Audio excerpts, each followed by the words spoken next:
Hi friends, பொங்கல்லாம் நல்ல முறையாக கொண்டாடியாச்சா? கரும்புலாம் சாப்பிட்டீங்களா? பொங்கல்லாம் சாப்பிட்டீங்களா? நாள் இனியே நல்லா போச்சா? ஸ்வீட்டா?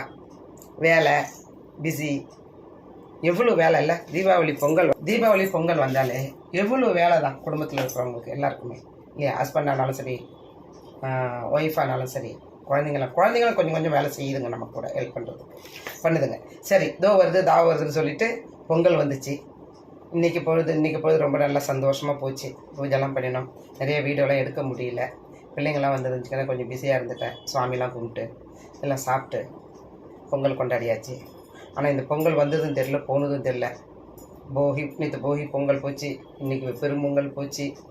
ஆனால் நம்மளை விட்டு போகாத இன்னும் ஒரு வாரத்துக்கு போகாது இந்த கரும்பு இருக்கிறோம். இன்னும் ஒரு வாரத்துக்கு இதை வச்சு ஓட்டிடணும். இந்த கரும்பு நம்மளை விட்டு ஒரு வாரத்துக்கு போகாது. நீங்கள் எல்லாம் கரும்பு சாப்பிட்டீங்களா? யாருக்கெல்லாம் பல்லு நல்லா ஸ்ட்ராங்காக இருக்குது கரும்பு சாப்பிட்றதுக்கு? அதனால் இன்றைக்கி காலையிலேருந்து நான் கரும்பு சாப்பிடல, பிள்ளைங்களுக்கு தான் கட் பண்ணி கொடுத்துருந்தேன். இப்போ சாயங்காலம் தோணுச்சு ஒரு கரும்பு சாப்பிட்ணும் அப்படின்னு கட் பண்ணி கொடுத்தாரு. சாப்பிடுவோம். குட்டி பீஸ் தான் வருது, எவ்வளோ கடிக்க முடிப்பாங்க. எல்லாருக்கும் நாளைக்கு மாட்டுப்பொங்கல், அட்வான்ஸ் மாட்டுப்பொங்கல் நல்வாழ்த்துக்கள். சந்தோஷமாக இருங்க, ஹாப்பியாக இருங்க. தேங்க்யூ.